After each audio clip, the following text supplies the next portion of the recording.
Welcome to the failed SysVol replication can wreak havoc in your network session.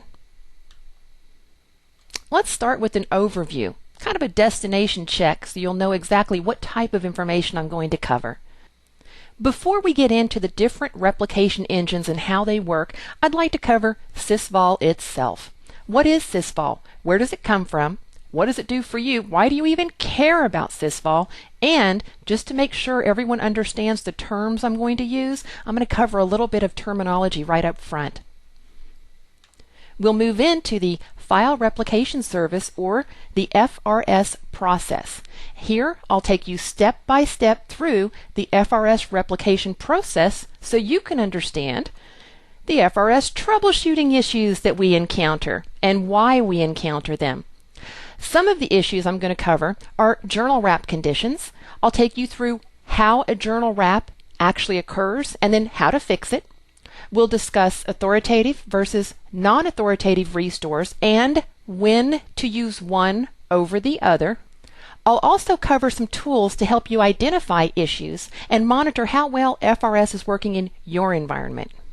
Once we're done with FRS, we're going to dive into the Distributed File System Replication, or DFS-R. This is the new replication engine. And the first thing you should understand about DFS-R is what it can and cannot replicate based on operating system requirements. A 2003 server who's replicating using DFS-R is going to behave differently than a 2008 server, and I want you to understand those differences right up front. We'll cruise through the step-by-step processes of how DFS-R performs its replication so that you can understand the differences between FRS and DFS-R. Once you do understand the difference between FRS and DFS-R, I'm pretty sure you're going to be ready to migrate your SysVol replication from FRS to DFS-R. So I'll take you through each step of the migration process and also show you how to roll back to a previous step if you encounter an issue during the migration process. After you are replicating SysVol using DFS-R, it'd be a good idea to monitor that replication engine's performance. I'll take you into Performance Monitor and show you some objects and counters there that can give you some great feedback as to how well DFS-R is replicating SysVol. And one of the cool things that comes with DFS-R are the health reports. These reports are fantastic. They're quick and easy to learn, and my favorite piece is they're graphical. With one quick glance at the screen, you can tell if replication is happening on all DCs. If not, which one is not replicating properly, and why. It's a fantastic tool. You're going to love the DFS-R health reports. Let's get started. SysVol is a folder that resides on every single domain controller in your environment. In my environment, I only have two DCs. On the left, we have the Uptown DC. On the right, I have Downtown DC. Users get authenticated when they log on. And they could actually get authenticated in this situation from either the Uptown DC or the Downtown DC. So we need to make sure that whichever domain controller they get authenticated from, they run the same logon scripts. As you can see, I have a logon script named lscript.vbs, and that needs to be replicated amongst all the domain controllers, and anytime I change it, it needs to be replicated as well. So it doesn't matter which DC my users get authenticated from when they log on, they're always going to get the same scripts. Let's look at a quick history lesson here. We've always had a need to keep folders consistent between domain controllers. In the past, the good old NT days, we had LAN Manager Replication, or LMREPL. That was what was used for directory replication. With 2000, we got FRS. 2003 also uses FRS. FRS replicates both the SysVol folder and its contents and any distributed file system or DFS shares that you had created. With 2003 R2, a new replication engine was invented. SysVol still used the old FRS, but if you had any DFS or DFS namespaces, those could now be replicated using DFS-R. At this point, 2003 R2 absolutely under no circumstance could replicate SysVol using DFS-R. Only 2008 servers can be configured to use DFS-R for SysVol replication, and that is still true today. SysVol gets created during the DC promo function on your domain controller. It should be automatically created and automatically shared. The path should be the root of Windows wherever you've installed it. Within that, you'll have a folder named SysVol. Within that, a folder named SysVol. And within that second SysVol folder, a folder with your domain name. My DNS domain name is bigfirm.com. What's inside this bigfirm.com folder are all of my group policy templates, the actual settings themselves that you've configured through your GPOs. Any system policies and scripts. All of your scripts reside here. Your startup scripts, log on, log off, and shutdown. SysVol has to reside on an NTFS volume. And one big point I want to make right up front, there is no Active Directory database that SysVol replicates. Active Directory databases are completely separate and use different replication engines than what SysVol uses. Inside SysVol, I'm going to say this one more time, there is no Active Directory database. No users, no groups, no computer objects, nothing inside SysVol. That's completely separate from SysVol and what this entire session is covering. Some SysVol terminology before we dive into the replication engine itself. The first is a replica tree. Well, the replica tree here is our SysVol, bigfirm.com, and everything inside that folder. That's the data that needs to be replicated amongst all your domain controllers. The replica member, well, those are the domain controllers that are supposed to replicate that replica tree. A replica set is just a group of the replica members themselves. So in the bottom you can see I have, about 7 domain controllers. They're all DCs for the bigfirm.com domain. They're all one replica set. Each is a replica member of the bigfirm.com replica tree. A little bit more on terminology. I'd like to cover what the replica partners and the partner types are so that when I use these terms later, they'll be familiar to you. In this scenario, I have 3 domain controllers. As you can see, starting up in the left corner, DC1, then we have DC2, and DC3.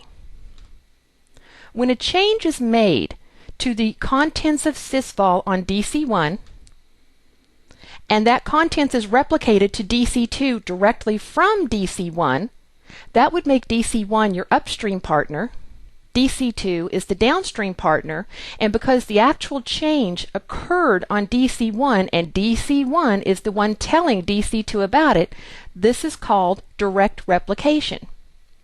But now, when DC2 has a change that originated on DC1, but DC2 is going to tell DC3 about it, a couple of things change here. DC2 is the upstream partner, DC3 is the downstream partner, and because the change didn't actually happen on DC2, it happened on DC1, then when DC2 tells DC3 about the change, it's called transitive replication. Now that you understand the terms we're going to be using, let's get into the FRS process. This is kind of a 10,000-foot view. So, first thing is NTFS logs all the changes on a volume to something called an NTFS change journal. Then, FRS monitors the NTFS change journal. Anything that's new or been modified gets placed into a special folder called a staging area. Replication partners notify other replication partners that something has changed locally, and then the downstream partner would request replication and your files are transferred. Well, that's it for the 10,000-foot view. Let's dive into the first topic here, the NTFS logs and how they relate to FRS. The NTFS change journal is also known as the USN journal, or update sequence number. That'll make a lot more sense here in just a few slides. The way the NTFS change journal works is on every single NTFS volume there is a log file. That's the NTFS change journal, and it keeps track of an entry for every single time a new file is created, a file is modified or a file is deleted. So you would think on a really busy volume that has lots of activity, lots of new files, modifications, deletions, that this change journal would grow to be huge. It might possibly take up the entire volume, right? Wrong. Because of that fact, Microsoft has limited its size. So let's actually look at the size of the change journal over the years. First, on a Windows 2000 SP2 machine, your change journal was only 32 megs in size, and that's pretty small. Windows 2000 SP3 bumped it up to 512 megs.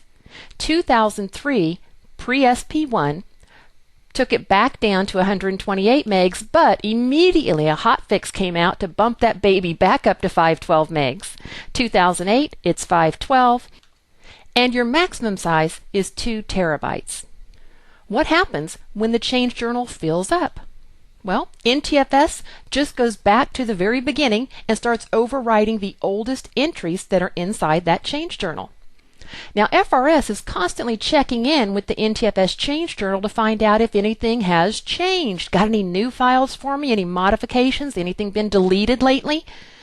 But if the NTFS change journal goes back up to the top, the oldest entry, and starts overwriting everything, then it's possible that FRS can actually get lost when it checks in to find out if there have been any changes. The fact that FRS gets lost, that's called a journal wrap error, and those are bad. How do you know if you've had a journal wrap? Well, on some operating systems, journal wraps fix themselves. On others, they don't. But anytime you've had a journal wrap condition, you can go into the event viewer, system log, and you'll find an event ID 13568. That would let you know if you've had journal wraps occurring. Let's take a closer look at how journal wraps occur. On the left side, I have my NTFS change journal. On the right, I have one of the tables that makes up the FRS database, which I'm going to talk to you about in more detail a little bit later on. This is the file ID table. In the NTFS change journal, we can see that there have been 4 new group policies that have been created. Now, any of you have gone into your SysVol folder and physically looked at the name of a group policy object, you know it's this big, long, ugly number. It's a GUID, a globally unique identifying number. I just wanted to keep things a little bit more simple here. So instead of putting those great big 128-bit numbers in here, I'm just going to call them GUID 1, GUID 2, GUID 3, and GUID 4. These are 4 group policies that I've created. They are now in my SysVol folder. The fact that they've been created puts entries into the NTFS change journal, 1 entry for each group policy that's been created. FRX checks in with the NTFS change journal and finds, oh look, there's 4 new group policies. So he puts those into his file ID table and keeping record of the fact that he's received 1 through 4. Let's just take the first GUID, the first group policy, and find out how these are linked together between the NTFS change journal and the FRS file ID table. In the NTFS change journal, when a file is created, it receives a file reference number. This is its uniquely identifying number that an object has been created. No 2 objects could possibly have the same reference number. When FRS checks in with the NTFS change journal, it also copies over that file reference number, but it calls it a file ID. And this is what I found rather interesting. The file reference number inside the NTFS change journal is the exact same number as what you're seeing in the FRS file ID table, but in the NTFS change journal, it's represented in hex. In the file ID, it's in decimal. There's one more really important piece of information that's also in the NTFS change journal. It's called the USN, or the update sequence number. There's also a USN in the file ID table. So the file reference number and the file ID actually identify that specific file. As I said earlier, no 2 files could have the same ID. The USN is there so that every time the file is modified in the NTFS change journal, the USN will be incremented.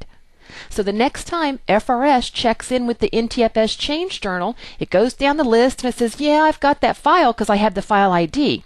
But the USNs are different, so obviously something has changed in that file. FRS knows it needs to replicate the file again because the USN is different than the USN that's contained within the file ID table. Dumping from the NTFS change journal is done with a utility called FSUtil, File System Utility. The exact command would be FSUtil space USN space read data, and then give it the complete path and the name of the file that you'd like to dump the information about. I've got GWID1 here. Notice in red we have the file reference number and the USN. To get the information for GWID1 from the FRS file ID table, it's a WMIC command. It starts with, of course, WMIC space / namespace colon double backslant root backslant Microsoft DFS space path space DFS rid record info where file name equals, and give it your file name. I'm looking for GWID1 here. Notice we've got the file ID as well as the USN. So far, you understand how the NTFS change journal and the FRS file ID table work together up to this point. So far, we had 4 group policies that have been created. We have those 4 GPOs in the file ID table. When the NTFS change journal fills up, it goes right back up to the top and starts overwriting the oldest information. So GWID1 is replaced now with GWID5. 2 is replaced with 6. 3 is replaced with 7. But GWID4 is still there. The reason this is important is because the last time FRS checked in with the NTFS change journal, he used 4 as a bookmark. He said, hey, last time I was here, this is the last file I got. So he comes in, tries to find that file again. When he finds it, he says, okay, I know where to start because I know where I left off. So then, when we get 5, 6, and 7 in the NTFS change journal, FRS checks in, knows where he left off, and he knows which new group policies need to be replicated. In the file ID table, we'll get GWIDs 5, 6, and 7. This is journal wraps working the way they're supposed to. But what would have happened if GWID4 was gone, if it had been overwritten within the NTFS change journal? Notice now we have GWIDs 5, 6, 7, and 8. GWID4 is completely gone. So when FRS comes over to check in, it can't find GWID4. FRS is lost. It doesn't know where to start looking for changes in the NTFS change journal. This is what's referred to as a journal wrap error. Some of the likely causes: turning off FRS for an extended period of time. Now, I know nobody does this on purpose, but the way it happens is a lot of these FRS troubleshooting scenarios can last for a few days. I've even had some last for a few weeks trying to figure out what's wrong with the domain controller in FRS. One of the steps is to turn FRS off to be able to troubleshoot it properly. And it's really easy to find yourself working on other problems. Maybe there's a fire that needs to be put out. DNS went down. Oh no, Active Directory's not working. Something more important than FRS has just happened. So people can forget that they've disabled or turned FRS off on a domain controller. That can cause problems. Or just a disk that has hard drives that are really busy, and there's so much activity that that NTFS change journal wraps quickly, too quickly for FRS to keep track of it. Some of the ways you can fix that is to increase the size of that change journal, make it bigger if it's wrapping too often. There are also some scenarios where it can fix itself or be self-healing. And the last-ditch effort is when a DC is completely lost. He has no idea if his contents of SysVol is any good or not. You're going to perform something called a non-authoritative restore. Changing the size of your change journal. Microsoft recommends increasing your change journal by 128 megs for every 100,000 files and folders that you put in SysVol. To find out currently what your change journal size is, you're going to use a WMIC command. I'm not going to read the whole thing for you, but it is WMIC. And then I want you to notice namespace, root, Microsoft DFS path, DFS-R volume config. There's no domain name in here. I don't care what the name of your domain is. This is the size of your NTFS change journal, and this is the exact command every person on the planet is going to use to find the size of your change journal. The value that you're looking for is the min for minimum NTFS journal size in megabytes. So the number that's listed here will tell you the size your change journal is currently. If you would like to change that, there's a couple different ways to do it. One is to do another WMIC command, and in this command I'm actually changing it to be 1024 instead of 512 megs. I've doubled the size. I could also go into the registry into HKey local machine, system, current control set, services, NTFRS, parameters, and here I would create a new regd word named journal size in megabytes. The value I could set then would be 1024 or whatever the size is I would like to make my change journal. For a non-authoritative restore, this is where you have one domain controller that's lost. It doesn't know what's good and what's not good inside SysVol any longer. So what you want to do is you want to have on this one domain controller, you're going to flush everything out of SysVol, and you're going to have this guy go to an upstream partner and ask for the entire contents of SysVol to be replicated back down to him again. To perform a non-authoritative restore, step one is you need to stop NTFRS. I like to go out to a command prompt and just do a net stop space NTFRS. Then you'll go into the registry under HKey local machine, system, current control set, services, NTFRS, parameters, backup slant restore, process at startup, and within the process at startup you'll create a new regd word entry named BUR flags. BUR flags is short for backup and restore flags. You'll set the value to a hex D2. Then back out to that command prompt, net start NTFRS will start FRS running again. The first thing it does is it goes into the registry and it reads the entry that you just placed in there for the backup and restore flag. It sees the hex D2, dumps the entire SysVol contents, goes to an upstream partner, pulls the entire SysVol back down again. So a non-authoritative restore is when you have one domain controller that's not certain if it has a good copy of SysVol or not. I mentioned that non-authoritative restores can happen automatically sometimes, and that's completely based on the operating system.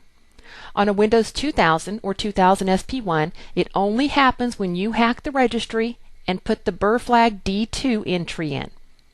With 2000 SP2, whenever a journal wrap error is detected, it automatically repairs itself. With Windows 2000 SP3, you're back to, doesn't do it automatically, but you could go into the registry and, under HKey local machine, system, current control set, services, NTFRS, and parameters, you could create a regd word with enable journal wrap automatic restore as the name, set the key to 1 to enable it. So it only happens manually unless you hack the registry to tell it anytime you get a journal wrap, automatically fix it yourself. 2003, 2008, Microsoft says don't do that anymore. With 2003, you really want to know when you've had a journal wrap, and you want to be able to go in and find out what's happened on that machine that caused the journal wrap. You don't want to continue to get them and have it encountering journal wraps constantly and fixing them and encountering another one and fixing that. It's a lot of processor power that doesn't need to be wasted on journal wrap conditions. So I agree with Microsoft on this scenario. Don't go in there and tell it, anytime you get a journal wrap, just automatically fix it. I want to be aware that I've received a journal wrap on that machine and fix the underlying condition that's causing the journal wraps. At this point, you should be pros on how that NTFS log logs any changes that happen on that NTFS volume. The fact that FRS monitors the NTFS change journal to find out, hey, what's happened? Got anything new, modified, or deleted for me?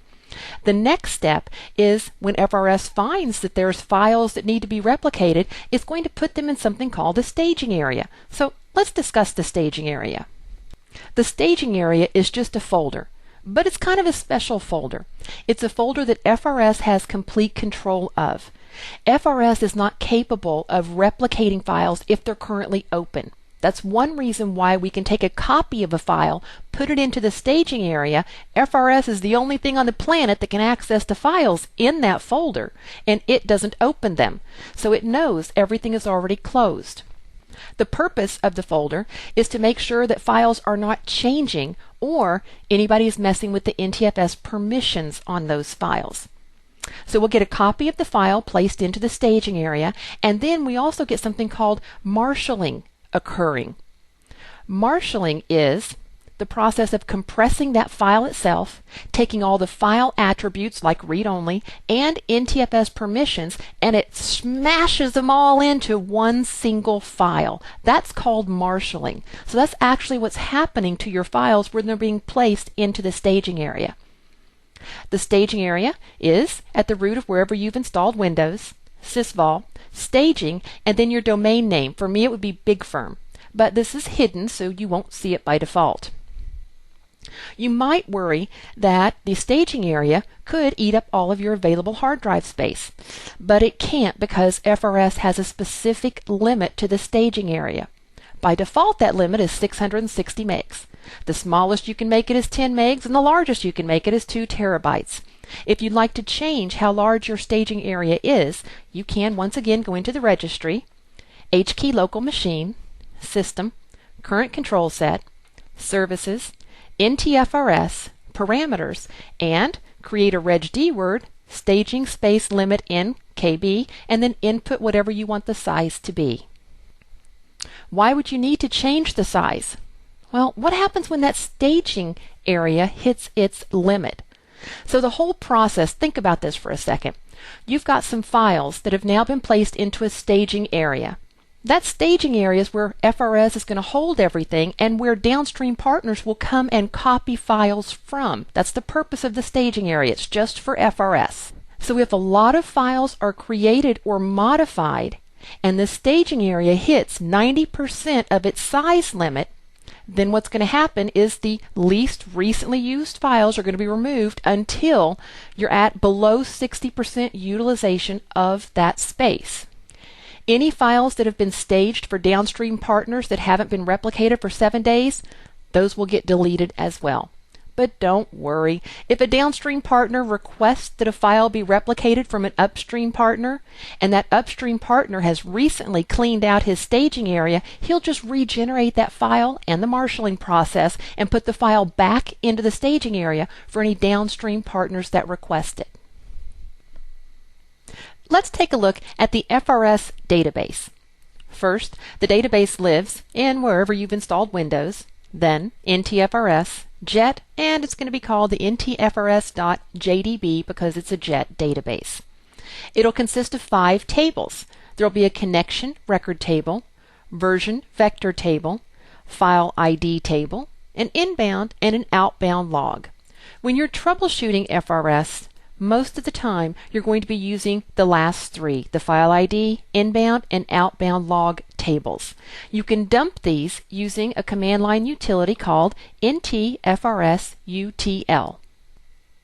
Let's see how FRS handles newly created and modified files. We'll get to deleted files in just a couple of slides.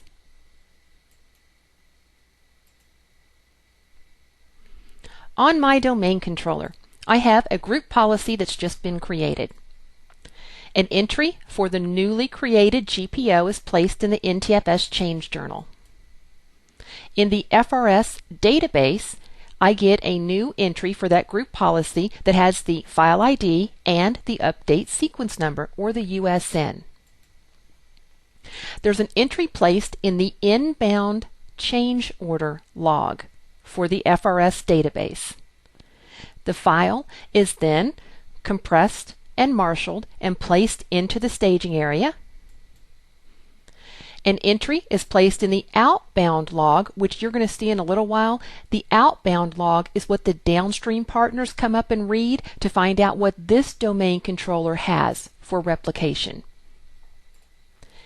Then, the entry that was placed in the inbound log is removed. In fact, a healthy SysVol will not contain anything in the inbound log. It's very, very difficult to see things in the inbound log. The only way I could find anything in the inbound log is I dumped a whole i386 folder into my SysVol folder so I could find contents in the inbound log. But as soon as the inbound log's processing is completed, those are removed. So, as I stated, a healthy SysVol actually shouldn't have anything in your inbound change log. Let's look at a modification. On my domain controller, I've modified a group policy. There's an entry that's placed in the NTFS change journal stating, hey, this file's been modified. In the FRS database inbound log, a change order is created for the modification of the GPO. That group policy is compressed and marshaled and put into my staging area. Then an entry is placed in my outbound change log. Notice what's different here is you don't have a new file ID that's created, but you would have a USN that gets incremented so that you would know that a change has happened to this group policy. The last step is the inbound log. Entries are deleted. What happens when a file is actually deleted? Well, deleted files are going to get an entry placed in the change order inbound log. Then, an entry is placed in the change order outbound log. That change order is going to contain the time of deletion.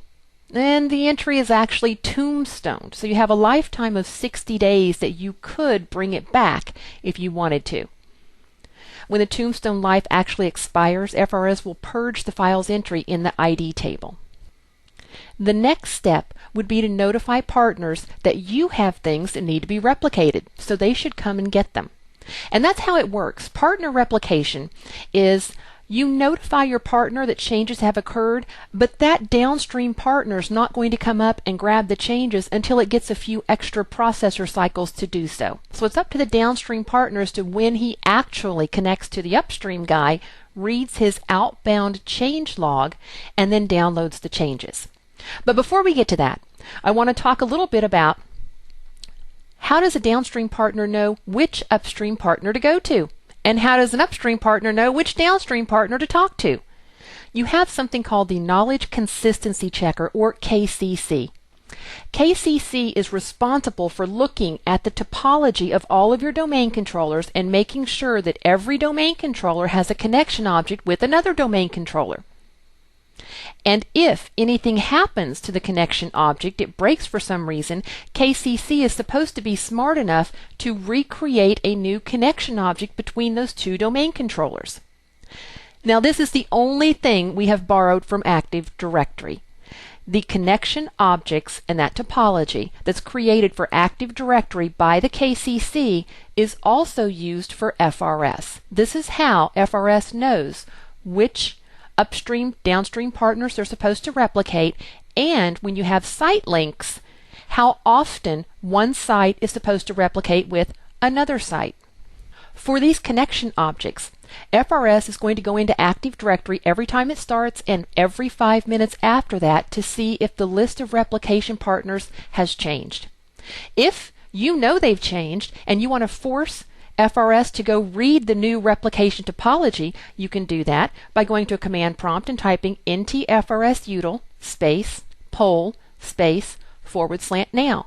If you'd like to do it on a remote machine, you could do the exact same command, but the last piece of information would be the computer name that you want to force polling remotely from. Intra-site replication means you have two domain controllers that are within the exact same Active Directory site, and that replication happens immediately. In fact, it happens so quickly most of the time that you can't even look from one DC to the other before it's actually replicated. It's when you have DCs that are in different Active Directory sites, or it's referred to as inter-site replication, that you have a replication schedule you have to adhere to. This is what it looks like between two domain controllers. DC1 has a new group policy that's been created. An entry is placed in the NTFS change journal. The FRS database checks in with that NTFS change journal and says, oh, look, new GPO. Puts an entry in the inbound change log, compresses the file, marshals it, puts it into the staging area, puts an entry into the outbound change log, and then, watch the inbound, deletes the information from the inbound, sends out a notification to his downstream partner, DC2, hey, I've got changes. DC2 has an FRS database. He reads the FRS database on DC1's outbound change log. This is where he copies those entries into his own inbound change log, copies the file that's been marshaled into his own staging area. Now this is one of the huge differences between FRS and what you'll see later on with DFS-R. With FRS, the entire file is copied, not just the changes. And let's say that replication is only supposed to happen twice in a 1 hour period. But this file has been modified, this one group policy has been modified 4 times within a 30-minute period. So when replication occurs, this entire file will be replicated to DC2 4 times. Think of the bandwidth you're wasting here. Back to DC2. We've got the file. It's in the staging area. We place an entry in our outbound change log. That's for any downstream partners for DC2. And then the inbound change order is removed. From this point, the exact same steps happen again from DC2 to any of his downstream partners. He would send out the notification and they would start the whole thing all over again. Some of the FRS issues you can run into. Relocating the FRS database and its logs. Relocating SysVol. Well, the first one's pretty easy, but relocating SysVol, that's not quite so simple. And why would you even want to? I'll cover that in just a second. We talked about non-authoritative restores. Now I'd like to discuss what an authoritative restore is. One of the largest FRS issues people run into out there are morphed files and folders. And then there are some tools I'd like to at least let you be aware of. There's FRS Diag, ultrasound, and sonar. These tools are designed to help you look at FRS in your environment to find out, well, how well is it actually replicating and which DCs are currently having problems. I'd like to tell you a little bit about each one of the tools and which ones I prefer. Relocating the FRS database and log files, that's really a piece of cake. Here are your step-by-steps. You'll need to stop FRS, copy the NT-FRS folder to any new destination, modify the working directory to reflect whatever the new directory is going to be in the registry. Notice it's an HKey local machine, system, current control set, services, NT-FRS parameters. Then make sure that the administrator and system accounts have full control to these folders. Start FRS, and then make sure inbound and outbound replication is occurring properly with partners. This is a piece of cake. This is not a big deal to move the FRS database and log files. Works like a charm. Relocating SysVol, however, is not quite so simple. The first thing I'm going to tell you is don't relocate SysVol. The only reason I would want to relocate SysVol is if the volume SysVol resides on falls below 1 gig of available free space, FRS will silently fail. You don't even know it. Isn't that great? So that's the only reason I would relocate SysVol, is to get FRS working again. There's a KB article out there, KB 842162. Good luck to you if you'd like to cruise through this. It's about 7 pages of registry hacks and a lot of table work that you have to do inside the FRS database. It's not pretty. It's going to take you a long time, and I wouldn't suggest even using it. To relocate SysVol, I'm going to DC promo the machine down and then DC promo it back up. When I promo it back up, I can move SysVol then. Everything will work beautifully. The SysVol's authoritative restore. In the past, we talked about a non-authoritative restore where you had one DC that didn't know if it had a good copy of SysVol. Now you've got a bunch of DCs and you don't know which one has the best copy. An authoritative restore is telling everybody to dump SysVol. And you're going to keep one guy in the hopes that he's got the best copy of SysVol, because that's the one copy that's going to get replicated out to all your other domain controllers. Now, which machine should that be? Usually, that's the PDC emulator. And the reason is because when an administrator adds group policies or modifies group policies, unless you change the default setting, you are actually editing and adding to Group Policies SysVol folder on the PDC emulator. So most of the time, your PDC emulator is the one with the most correct and most current version of SysVol.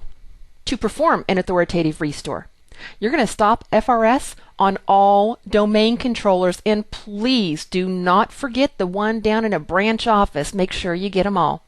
You'll choose one domain controller to be your reference machine. That's the copy of SysVol. It's going to get copied to everybody else. On that reference machine, copy all folders and files that should reside in SysVol out to a temporary folder somewhere. Restart FRS on the reference machine with the burr flag set to D4 in the registry. Restart all other DCs with their burr flag set to D2. So they're all performing a non-authoritative restore, knowing they have to dump SysVol and then go up and grab it from someone else. Then, on the reference machine, copy all those files and folders from the temporary folder you put them into back into the root of SysVol, and then monitor SysVol to make sure that replication is working. If you'd like the KB for that, it's KB 315457. Your FRS debug logs, they reside in the Windows folder, debug, and you'll have 5 by default. Their names are ntfrs_0001.log through 0005.log. This logs all of your FRS transactions and event details. Now, there's a setting that you can set that will determine the amount of data it tells you about. This is called the verbosity level. The settings range from 0 to 5, high being if FRS even considers doing something. Log 400 lines of information. Your default setting is set to 2. The log detail is controlled in the registry by HKey local machine, system, current control set, services, NTFRS, parameters, and there's 2 entries, debug log severity and debug log files. The debug log severity is your verbosity level. You can set that from 0 to 5. 5 is only used for troubleshooting. I would not leave this set all the way up to 5 because it is taking processing power to keep track of everything that FRS is doing. And when it's working properly, you just don't need to know that level of detail. The debug log files, by default, I mentioned you get 5 log files. You can have as many as you choose. Just go into the debug log files and set it to be whatever you'd like. You can also set either one of these using FRS diag, but you'll have to stop and restart NTFRS. That's the only time it reads these 2 settings, is how many log files should I have and what's the level of verbosity that I should be logging at. What happens when you have FRS conflicts? Morphed files and folders. Well, first of all, what is a morphed file or folder? Think about it like this. You have 2 domain controllers, and you have a folder that has been created on domain controller 1. Inside that folder, you have a file named logon.vbs. And then, before replication has happened from DC1 to DC2, an administrator goes in and in the exact same folder creates another folder with the same name and the same script, logon.vbs. When these 2 replicate with each other, DC1 and DC2, how are they supposed to know which logon.vbs is the right script to replicate? This confuses them. What would happen is when they replicate from DC1 to DC2, DC2 is getting the changes from DC1. DC2 already has logon.vbs as a file. So when it gets the same file name from DC1, it changes the file name to be logon.vbs underscore ntfrs underscore and then a hex number. How does that happen? Administrators who are trying to manually get SysVol to be consistent. Guys, don't do this. If SysVol is not being replicated properly, fix the problem. All you're going to do is create more work for yourself if you try to go out there and manually resolve this issue. So please do not try to make SysVol consistent manually. Another issue is if a server's FRS wasn't stopped before you did an authoritative restore on another server. Oh, think about that for a second. So we're using the PDC emulator as your reference machine. That's the good copy of SysVol. And then I mentioned that you were supposed to go out for an authoritative restore and stop FRS on every other box. Set the burr flag to D2. Imagine if you had accidentally left one domain controller sitting out there and either you didn't stop FRS on it or you didn't set the burr flag to D2, so he keeps his contents of SysVol. Now, when all the other domain controllers flush their copy of SysVol, they go up to the PDC emulator, they grab a good clean copy and suck it down. When one of those guys replicates with the one that you forgot in the branch office, you're going to end up with morphed files and folders like crazy. This is not a good thing to have. And it's not easy to clean up either, because the morphed files and folders will get replicated throughout your entire domain.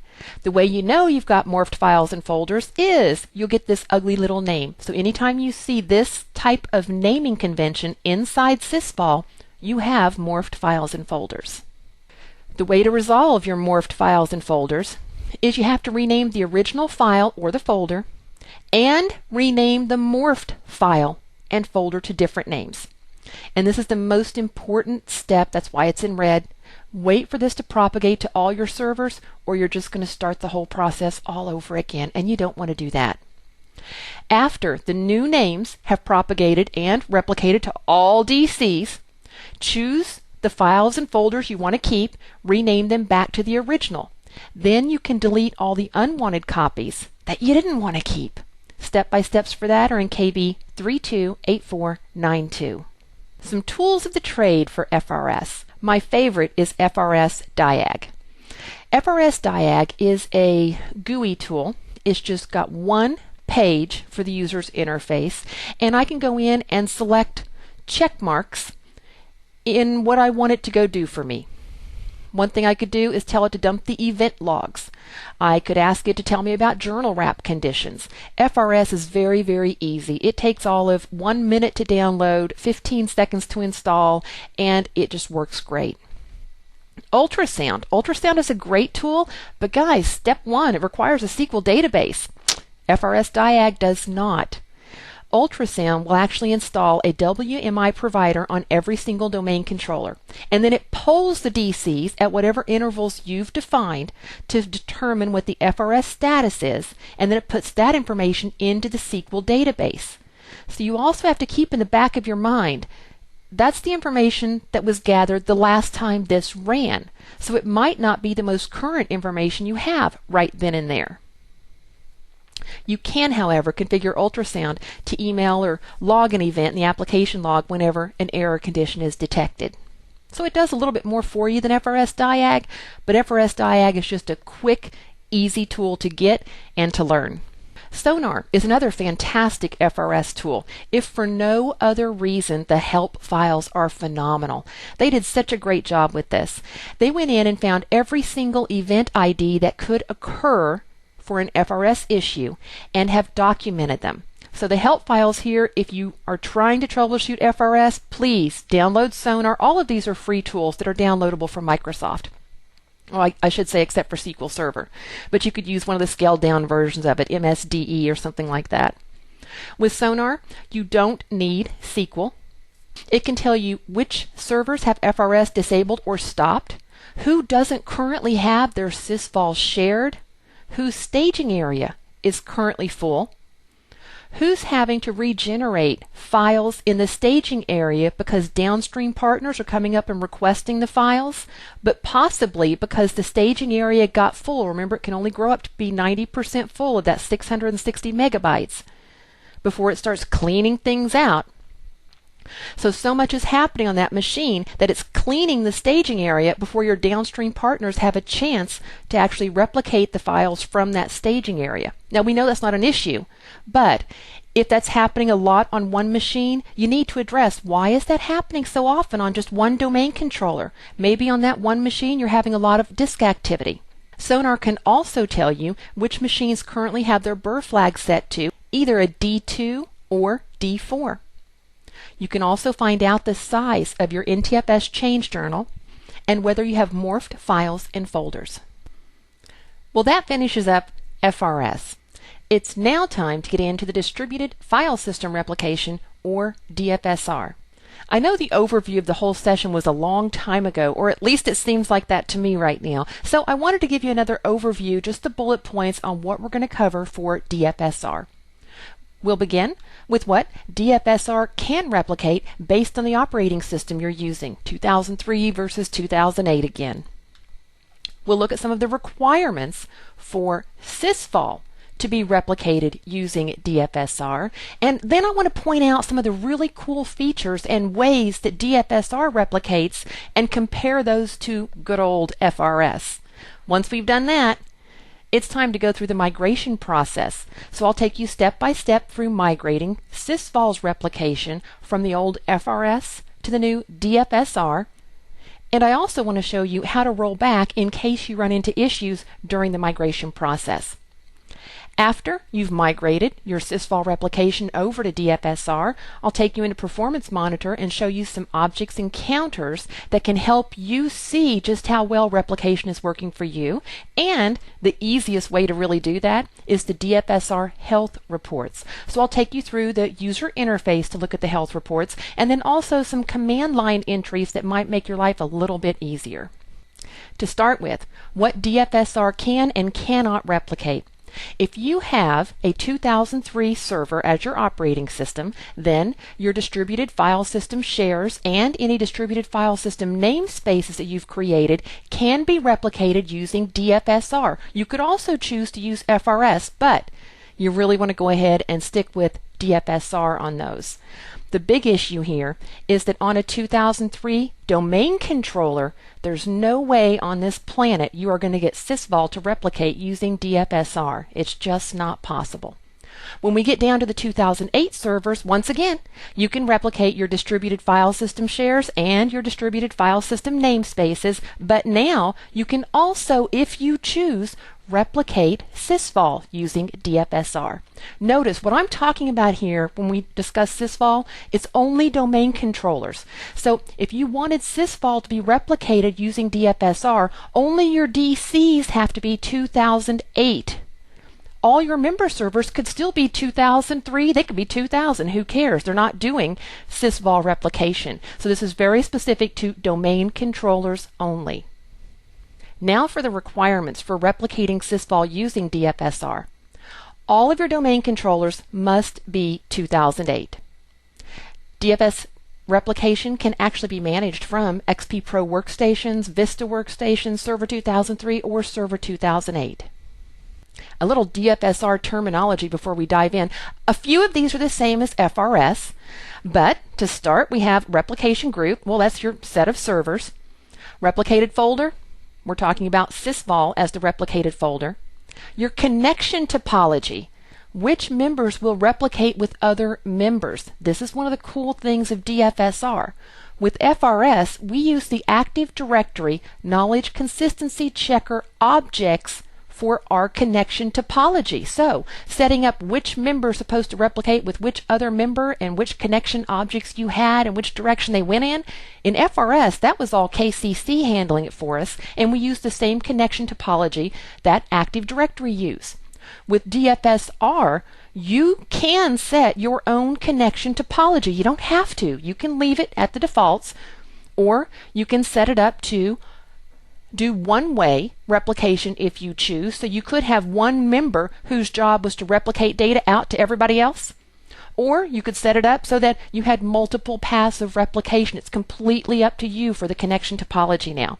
And so is the schedule, when replication is actually available between sites. Remember, the schedule is based on inter-site versus intra-site traffic. We also have upstream partners and downstream partners. This is the same as FRS.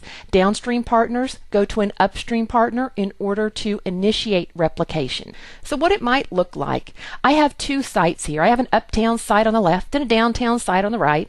I've got a domain controller in each, and they both contain a shared SysVol folder.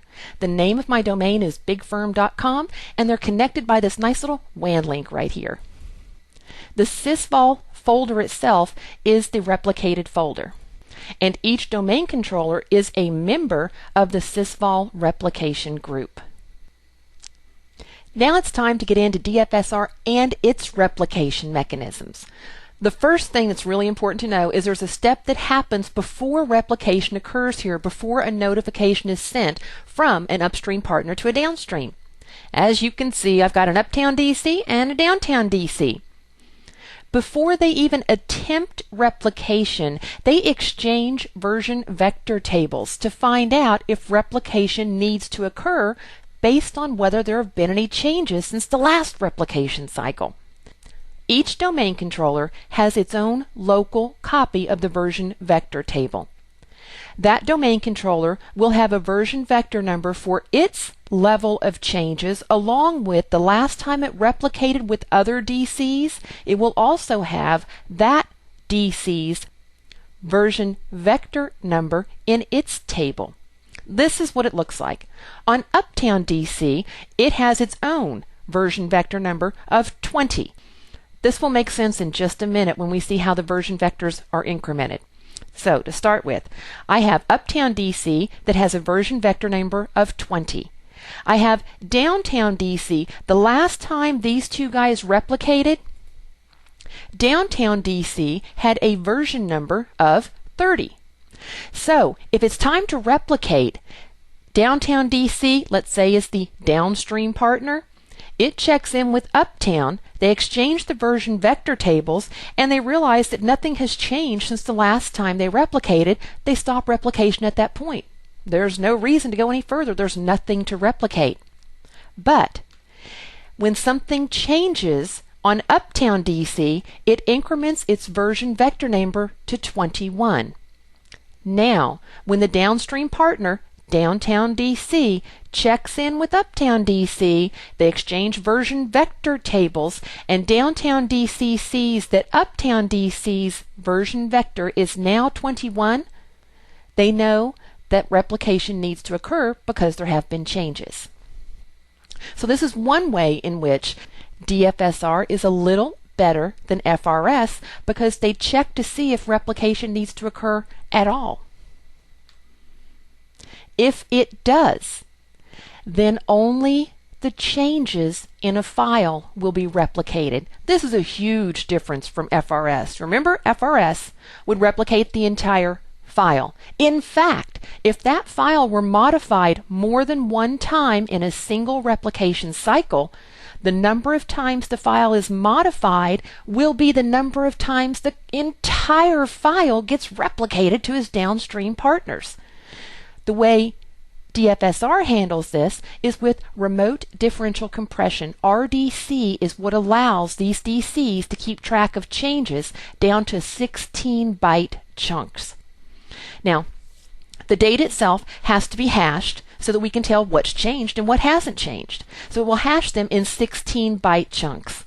Now, if you're not familiar with hashing, I'm going to give you a really, really simple explanation. This is not what Message Digest 4 actually does. Please understand there is an RFC out there. It's got about 4 pages of a mathematical calculation that characters go through to come up with numeric equivalents, and then equations that are performed on it to come out with a completed hash. So I wanted to explain just very simply what a hash looks like. First of all, you should understand that RDC calls hashes traits, so they have a different name when it comes to DFS-R and remote differential compression. We're calling hashes traits, but still, they're just hashes. We use MD4 hashes for RDC. Hashes are considered to be a one-way encryption, and this is why. I'm going to use the example of an email that's sent that has been hashed using Message Digest 4. Inside that email, there's a sentence that says simply, let's go to the ball game tonight and meet our team. We're just going to take one word out of their team and find out how it gets hashed. If we assume a T is equal to the numeric value of 20, an E is equal to a 5, an A is equal to a 1, and M is equal to a 13, if we add all those up, then team should equal the numeric equivalent of 39. But what happens if you take that word team and you turn it into, meet, or tame, or mate? They all have the same 4 characters, so numerically they would all equal the same number, which is 39. This is why hashes are considered to be one-way encryption, because even if you can figure out that 39 means there's an A in there, there's a T, there's an M, and there's an E, you still don't know exactly what that word is supposed to be. Now, compound the problem by doing this to your entire email. There's really not an easy way for someone to come in and unhash what's been hashed for you. So that's kind of sort of what's going on with MD4 hashes if you didn't know anything about hashes at all. This is RDC in action. On Uptown DC, I have a data file that's supposed to be replicated. The data inside the file is row, row, row your house gently down. You get the picture. If we hashed the first 16 bytes, we would get a message digest or a trait of 27. The second 16-byte chunk would be 42. The third 16-byte chunk would be 17. When that file is replicated to downtown DC, you now have a list of traits for that file. So if these two were to compare on the next replication cycle, hey, I know that your version vector indicated that there's been a change, so I know there's something I have to replicate. But what is it I need to replicate? Then they look at the trait tables to see which traits have changed. In this scenario, you're looking at the first trait of 27, second's 42, third is 17, nothing has changed. But what happens when you make a change? Now we've gone into that file and we've changed the data to read row, row, row your boat gently down the stream. You get the picture. When replication occurs the next time, downtown DC looks at uptown DC's version vector number and says, oh, there have been changes. Okay, let's check out the traits now.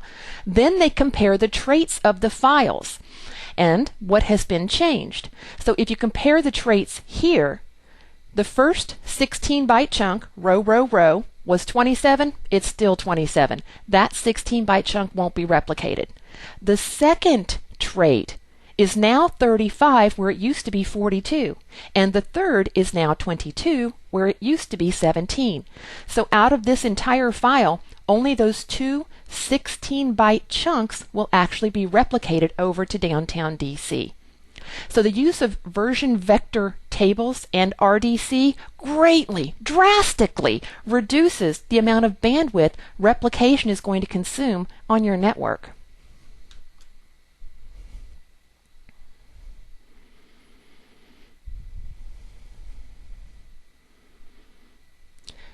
We've talked about journal wraps earlier with FRS. We need to compare what happens when a journal wrap condition is encountered with DFS-R. Now, up to this point, FRS and DFS-R always check in with the NTFS change journal. There's nothing different there.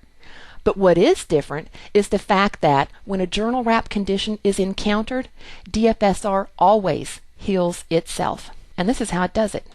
The first step is when a journal wrap happens, DFS-R stops replicating everything. It's like a screeching halt. Boom! It wants to stop any changes in the NTFS change journal and anything that's happening inside its file ID table. Same thing as FRS. So step 1, all replication stops. Step 2, every single entry, whether it is a new file entry, a modification, or a deletion, every single entry in the DFS-R file ID table gets a special flag on it called a JWED, or journal wrapped flag. Then there's this special thread that wakes up. He's called the directory walker thread. If you look through the actual log files of this occurring for the DFS-R, you will see JWED all over it. You'll see dir.w for the directory walker thread and all the processes that it's running through. The job of the directory walker thread is to compare all the update sequence numbers between what's currently in the NTFS change journal and what's in the DFS-R file ID table. From that comparison, there can only be three possible things that happen. In the NTFS change journal and the DFS-R database, if the USNs for a file are the same, then DFS-R assumes it has the latest and greatest changes and it simply removes the JWED flag. If the USNs are not the same, then the USN inside the NTFS change journal is incremented. Inside the DFS-R file ID table, the JWED flag is removed, and at the next replication cycle, whatever files have the USN incremented in the NTFS change journal will be replicated on a normal replication cycle. Now, after those first two comparisons have been made, one last scan is performed to find any files that still have a JWED flag on them inside the file ID table. The only way it's going to still have a JWED flag is if the file has actually been deleted and it's no longer in the NTFS change journal. So the file will be tombstoned and then eventually deleted from the replication process. What about conflicting replication? Well, in FRS we call this morphed files and folders. Once again, what causes a conflict here? Well, you have the same file or folder with the same unique ID being modified on two different servers within one replication cycle. That can cause an issue. How do the domain controllers determine which modification trumps the other one? I'll show you that in a second. You could also have a file or folder that's created on two different servers in the same folder with the same name before replication occurs. So the next time they replicate, DC1 says, hey, I've already got the file DC2 is trying to give me. I can't tell which one is better. The conflicts are resolved automatically. If a file with the same name and unique ID is encountered, then the last writer wins based on the timestamp. If the file with the same name but a different unique ID, that is, somebody's manually trying to keep SysVol consistent, big no-no, don't do that, then the first one that was created wins based on your timestamp. If you have a folder with the same name and unique ID, then the first created wins based on the timestamp. If you have a folder with the same name but a different unique ID, then the contents are going to be consolidated. So this is what happens when you have file and folder conflicts. They get resolved automatically. Performance Monitor has some great objects and counters so that you can keep track of just how well DFS-R is running in your environment. How do you know if you have DFS-R issues if you don't have a baseline to actually compare it to? So once you have migrated SysVol Replication from FRS to DFS-R, I would give it about a month just so things calm down and replication is occurring on a normal basis, and then I would go in and get a baseline of the performance. That way I can find out if 6 months later I have certain servers that are slow. I need to figure out what the reason is, but how do I know if they're slow if I don't have anything to compare their activity to? So baselines are really important. Some of the objects that I like are DFS replicated folders. You can look at the counters for the bandwidth savings, number of conflicts that have occurred. You can see in bytes or number of files and folders. You can peek at the RDC information, get staging files information. You can look at the DFS replication connections and find out the number and size of replicated files. You can also grab the object of DFS replication service volume and look at the number of entries read and accepted from the NTFS change journal, so you can look at the health between the NTFS change journal and DFS-R's file ID table, just to see how many journal wraps are happening. Let's take a look at this.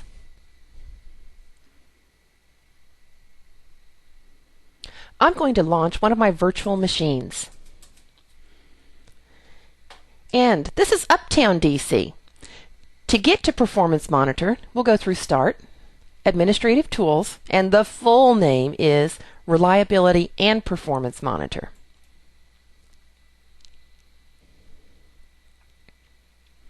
I'll maximize that so we can see everything a bit larger, and then select Performance Monitor. And from here I can start to add objects and counters. I have one already listed here for percent of processor time. How much of the time is the processor actually busy doing something? I'm going to go ahead and remove that. We can start with a clean, fresh slate. We'll click on the Add button, and which computer would I like to get the counter from? I'm going to go with local computer. If you wanted to remotely look at a domain controller, you could just click the down arrow or browse to that machine's name, and then you could pull up objects and counters for that machine across the network too. But you always have to keep in the back of your mind, you're connecting to that machine via the network. So if you're looking at network bandwidth, throughput, utilization, you're actually causing some of that to occur by remotely connecting to it. I'm going to cruise to the D's. We see to start with, we have DFS replicated folders. I can click on the plus sign out to the right of DFS replicated folders, and these are some objects that you can grab and counters that will give you various information. The object is DFS replicated folders. The counters could be bandwidth savings using DFS replication. So what that would tell you is, due to the fact that DFS-R is replicating using RDC, not the entire file, then it can compare if it had copied the entire file to a downstream partner, what are the savings because you used RDC. You can see conflict bytes cleaned up, conflict bytes generated, conflict space in use, deleted bytes, RDC bytes that have been received, RDC compressed size of files, RDC number of files received, size of files received. There's tons of information you can get on this. If we cruise down to DFS replication connections, expand that, you can see its list of counters for that object. Within this object, you can actually compare between replication partners because you're looking at a specific connection. So a lot of it looks like it's the same information, but it's not. It's specific to a connection now, and the connection would be between two domain controllers. So you could compare connections between DC5, DC6, and the connection between DC8 and DC9 to find out, is everybody working the same? Is replication happening as well on all my connection partners, or is there a set of partners that might be having a little trouble? So this is what I was talking about with Performance Monitor and its objects and counters. Tons of information you can get here. And as I stated earlier, please, please, please create a baseline so you at least know when things start to go south on you. You can have something to compare it to. So we can choose a few of these. We can choose size of files received, staging space,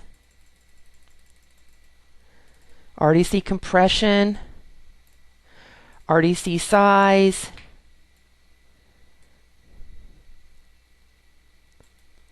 under service volumes, let's look at USN journal records accepted, records read, and unread, the percentage. We can grab all three of those by using the shift click. After you've added your counters to your list and told it OK, what you would see, and you're not going to here because we're not using DFS-R yet, but what you would see is a graphical representation of each one of those. Eventually they will be added down here, and then I would see the graphical representation as to how busy or how much traffic was occurring due to that one type of counter. Let's go back to the slideshow. Before we move into the migration process, I just want to do a quick summary as to why you would even want to use DFS-R versus FRS. My biggest pet peeve with FRS is if it resides on a volume that has less than 1 gig of free space, it just silently fails. You don't even know that it stopped working. I hate this. So FRS bad. DFS-R, when it does replicate, it copies over just the changes down to 16-byte chunks using remote differential compression, not the entire file.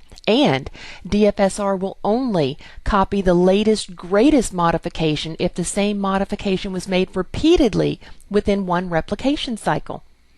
I also like that the version vector tables are transferred between domain controllers, so they know by just sending one little packet of data over that contains the version vector table whether replication needs to occur or not. And journal wraps?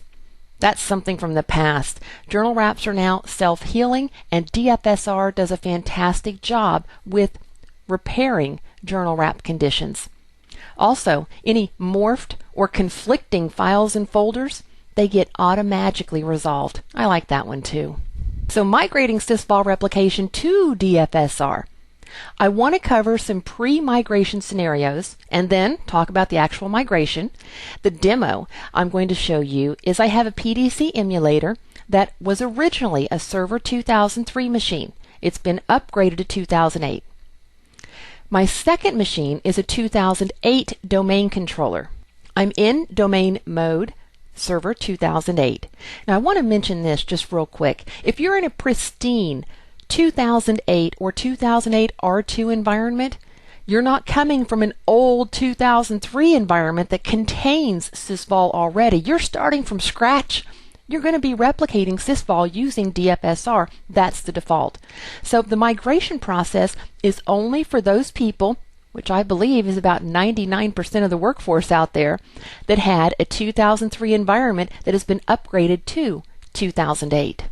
Before you start migration on your 2003 server that has been upgraded to 2008, which is the PDC emulator, you'll need to run AD-prep, forest prep, from your sources AD-prep folder that resides on your 2008 DVD. Then you'll need to raise the domain functional level to Server 2003. You can do that in Active Directory Domains and Trusts. From Server 2008 DVD again, run AD-prep, domain prep this time, upgrade the PDC and all domain controllers to Server 2008, raise the domain functional level to Server 2008. Then you'll want to back up SysVol, just in case the whole process goes belly up, which I've never seen happen, but in case it did, you want something you can completely roll back to. So I like to back up SysVol at this point. This is what a quick glimpse of the migration process looks like.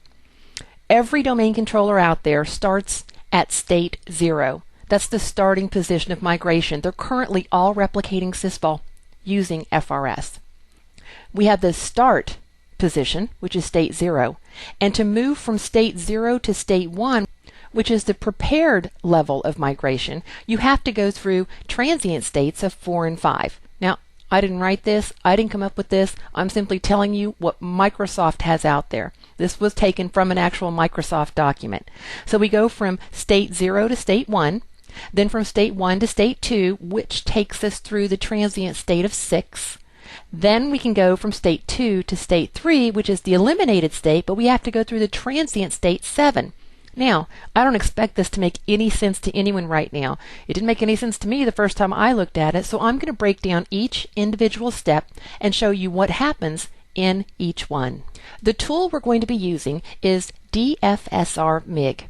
It lives inside the Windows System 32 folder on any 2008 server. I would suggest, because the PDC emulator has the most current version of SysVol, I would suggest running DFS-R MIG on the PDC emulator. I mentioned state 0 is where all DCs begin. At state 0, they're currently replicating SysVol using FRS. State 1 is the state we want to go to. That's called a prepared state. To get there, we'll run from a command line DFS-R MIG // set global state 1, and that's not case sensitive. To confirm that a state has actually been set, you'll type in DFS-R MIG with a / get global state. And this is what it looks like. We're going to go back to our virtual machine and back to Uptown DC. What I want to show you before we get started is we have to run this from an elevated command prompt. So step 1 for me is I'm going to right-click command prompt and tell it to run as administrator. We'll clean it up a bit. And I want to show you the net shares and what they're currently set to. The two specific ones I'd like to point out are the net logon share, pointed to the current SysVol folder, and the SysVol share is pointed to SysVol as well. These are going to change as we move through the migration process, but I wanted you to see to start with, both net logon and SysVol should be pointed to the current SysVol folder. Also, I'm going to pop you into Active Directory Users and Computers. I have my Advanced Features view turned on so that we can see the System folder. Within the System folder, I want to point out that what we currently have is the File Replication Service. This is FRS's settings that live inside Active Directory. This is what helps with KCC's connection objects for FRS's replication. What I'm pointing out here as well is there is no DFS-R global settings yet. That's going to appear when we kick off migration. To begin the migration, I'll go back to the command prompt. I'm going to clear the screen and DFS-R MIG, tell it to set global state equal to 1. And it gives you some text to let you know what's happening right now. So it lets us know, first of all, that the DFS-R's global state is set to start. We're moving it to prepared, so it does understand what we've told it to do. It lets us know the migration is going to proceed to the prepared state. The DFS-R service is going to copy the contents of the SysVol folder to SysVol_DFS-R, which didn't exist, so it's going to create that folder and then copy the current contents of SysVol into this folder. I'm going to take you back to the slide deck and show you what's actually happening on your domain controllers. So a new SysVol_DFS-R folder will be created on all DCs in the Windows directory. The contents, the current contents of SysVol is copied into the SysVol_DFS-R folder. This happens only one time. This is why SysVol needs to be in a locked down state. There should be no changes. So it doesn't matter how long it takes you to go through this migration process, as long as this step is not repeated or doesn't have to be repeated because of changes, everything should work properly. So what's in SysVol right now at this state is what's going to be in SysVol_DFS-R. The net logon and your SysVol shares are still supposed to be pointing to SysVol, not SysVol_DFS-R yet. In Active Directory Users and Computers, what we're going to get is in the Advanced View, under System, we'll get a new object called DFS-R Global Settings. As soon as we get this object, I'm going to crack it open and show you why it's so important to us. Copying SysVol to the SysVol DFS-R share. This is the robocopy command that is run to perform this. If changes occur inside your SysVol before you move on with the migration, you may have to come back and rerun this command to make sure that everything that is currently in SysVol_DFS-R reflects what is in SysVol itself. Before we move to the redirected state, I want to go back to that virtual machine. I mentioned you can do the set global state, but what happens if you want to find out what the state is that you're currently at right now? I can just up arrow once, get rid of the 1, and instead of saying set global state, replace the S with a G and tell it to get global state. And it tells me the current DFS-R global state of this domain controller is prepared. I only have one DC. What happens when you have more than one DC? DFS-R MIG / get migration state will show you a list of all your DCs and where they are right now in the migration process. So I have a downtown DC. He's still set to start because he's not even booted up. But you will get a complete listing of all your domain controllers and what state they are currently in. I'm going to clear this screen and we'll go into Windows Explorer. Maximize that screen so we can see it a little bit better. Looking for a specific folder here. Let's look under Windows. We have a SysVol and we also have a SysVol_DFS-R share. That's how we know that it's actually moved us to the prepared state. And there's one other little thing inside Active Directory users and computers. I'm on System. I'm going to press F5 to refresh. And we now have the DFS-R Global Settings object. I'm going to right-click on that and go into Properties. Under Attribute Editor, I'm going to scroll down. There's one piece of information I'd like to point out, and that's the MS DFS-R Flags option. It's currently set to 16. 16 means that this DC is in the migration process, and it's currently set to the prepared state. When it's bumped up to 32, that'll be the redirected state, which is the next state we're going to move to. Now, why is this so important? Now, this really shouldn't happen, but if it did, if you brought up a new DC while you're going through the migration process, that domain controller is going to get this DFS-R Global Settings object in Active Directory. It's going to read the DFS-R flags, and it will move itself to the proper point of migration based on what the value is here. So 16, that should be 16 on every single domain controller that has moved to the prepared state. We'll cancel that. And I'm going to go back to a command prompt and show you that my net logon and SysVol shares are still pointing to the original SysVol. They have not been redirected to SysVol_DFS-R yet. The next state is the redirected state. To get there, we're going to do DFS-R MIG set global state 2. Let's go see what that looks like. I can just up arrow and take that 1 out of there, give it a 2, tell it to take the global state to 2. What's happening with the redirected? I'll take you back over to the slide deck to point out exactly what's occurring here. When the redirected state has kicked in, the SysVol_DFS-R folder will begin being replicated using the DFS-R replication engine, and that old SysVol folder that we've had out there for quite some time will continue to be replicated using FRS.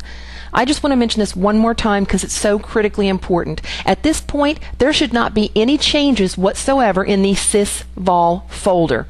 The SysVol and SysVol DFS-R folders never speak to each other again. That copy is never, ever performed again unless you manually go in and perform it. So, no logon script changes, no group policy updates, nothing should be happening in SysVol. Should be locked down.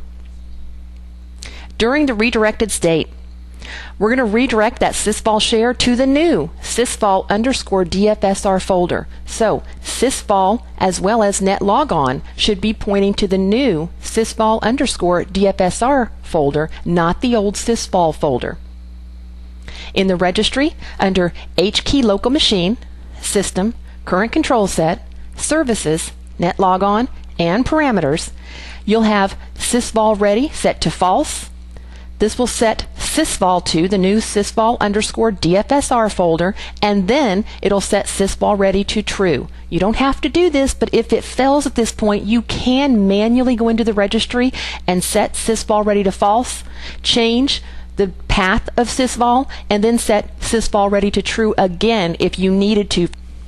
Let's go back to that virtual machine, and we'll find out where we are now. I'm going to clear that screen. Let's first do a DFS-R MIG and tell it to get the global state. So this machine is at the redirected state right now. If I wanted to do DFS-R MIG get migration state, I can see that downtown DC is still set at the start. Well, of course, I told you guys that he's not even booted up right now. So I just wanted to point out one more time, you can get a list of all of your domain controllers and find out what state they are at. I'm going to clear this screen and do a net share. As you can see, the net logon and the SysVol shares are now pointing to the SysVol_DFS-R folder, not SysVol. So we've redirected where replication is actually coming from and going to. If we look in Active Directory users and computers, make sure we've got the freshest information. We'll go into the properties, attribute editor, scroll down. Notice that our flags are now set to 32. Everything's looking good. Let's close that and go back once again to our slide deck. We're at the redirected state. Everything's working wonderfully. Then we've got the eliminated state. Setting it to the eliminated state is the very last state. It deletes the whole FRS replica set from Active Directory. It'll delete the old SysVol folder, but it doesn't turn off FRS, just in case you have distributed file systems or DFS namespaces that are using FRS as their replication engine. So FRS itself does not get turned off, but SysVol is physically deleted. There is no going back from this state. This is a good time to mention, if I wanted to roll back from state 2 to state 1, or from state 1 all the way back to start, state 0, I would simply tell it DFS-R mig space / set global state space 0. You can roll it all the way back to start again if you choose. But once you've gone to the eliminated state, there's no rolling back. That's it. SysVol is physically gone. So back to our virtual machine. And we'll clear the screen. And DFS-R mig set global state equal to 3. Now this state can take a few minutes to happen, so I'm going to pop back over to the slide deck. Let's talk a little bit about the reporting capabilities, and then we'll pop back in here and find out if the SysVol folder has physically been deleted or not. These are what your health reports can look like once you're in the DFS replication snap-in. Yes, now you have a snap-in to actually build these reports with. So there are a few different types of reports, but I wanted you to get an idea as to what the report looks like. It's graphical. They did a fantastic job. From this one screen, I can find out that I have errors, I have a warning, there are servers that are unavailable for reporting, and if I were to expand any of these or tell it to show all over on the right hand side, it would give me detailed information as to what's happening with that server and why it's showing me that it's in an error state right now. This is fantastic. I love these health reports. Creating your diagnostic report. The first one you've just seen is the health report. The second is a propagation test. What happens in a propagation test is a file is created, and you can give it a name if you'd like, or you can just stick with the default name that it gives it, some wild name. But if you wanted to name it test.doc, you could. It drops that file into your SysVol, now it's your SysVol_DFS-R, and then it watches to see how long it takes for that file to replicate all throughout your environment. Then it builds a propagation report based on how long it took and which domain controllers didn't even try to replicate the file. But you'll get a full status of exactly which DCs replicated the files, which ones didn't, and how long it took. It's pretty slick. Your reports, they're all based on one specific domain controller. What we have to do, we have to pick one domain controller and then compare all the other DCs to that one specific domain controller, because we believe that one to be the most accurate copy of SysVol, and at this point I mean SysVol_DFS-R. That's a good DC. Normally, that's the PDC emulator still, because if you don't change the defaults, when an administrator modifies group policies or creates new group policies or login scripts, you're automatically directed to the PDC emulator. That's where everything starts. So I normally use my good DC. That's the PDC emulator, but it has a special name. It's called a primary member. You choose your primary member. He's also referred to as the reference member, but all other domain controllers will compare their SysVol_DFS-R contents with the primary member, and then the report will be based on who's out of sync with the primary member. To run these reports from the command line, we have DFS-R admin.exe. I wanted to give you a little bit of the terminology you're going to see here. When we see RG, that's replication group. We know replication group is SysVol for us here. The RG name, replication group name, is going to be SysVol. The mem name is the member, the specific domain controller's name. RF is a replicated folder. RF name is the replicated folder name. Then you have sending member and receiving member. Just wanted to toss those out so this will make a little bit more sense when we ask the reports to be run from a command line. This first diagnostic report is going to gather information from all domain controllers that are in the SysVol Replication group. I'm going to use a domain controller named Houston as my reference member.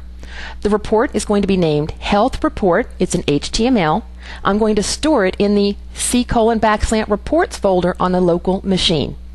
The command to run this is DFS-R admin health new. The RG name is domain system volume.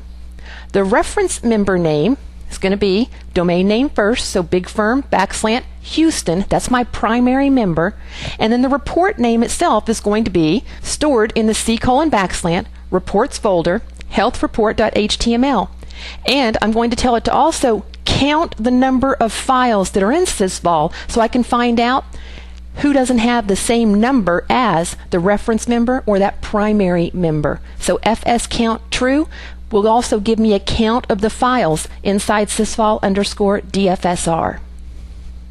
This example is going to gather information from only one domain controller, and that domain controller's name is Dallas. Once again, I'm going to use Houston as the reference member. SysVol is going to be the replication group. The report's going to be named Dallas Health, and it'll be stored in the same place as before, reports folder off the root of C. To run this from a command line, DFS-R admin health new replication group name domain system volume. The member's name is domain is big firm, so big firm / Dallas. The reference member's name is going to be Houston. The report name will be C:\, I'm putting it in reports, and it's named Dallas Health. And once again, I've turned on the file count equal to true. The last example I want to show you is gathering information from all servers that you've put in a text file. The name of the text file we're using is servers.txt, and I'm just going to store it in the root of C for now. Houston, again, is the reference member. The report's going to be named Servers Health and placed in the reports folder off the root of C. The command is DFS-R admin health new. RG name is domain system volume / member list file. This is your text file. I have mine stored on the root of C, and it's named servers.txt. The reference member's name, big firm Houston. The report name will be stored in the reports folder and called Servers Health, and once again we've turned on the file count. Let's go back and take a look at our virtual machine and find out what has happened up to this point.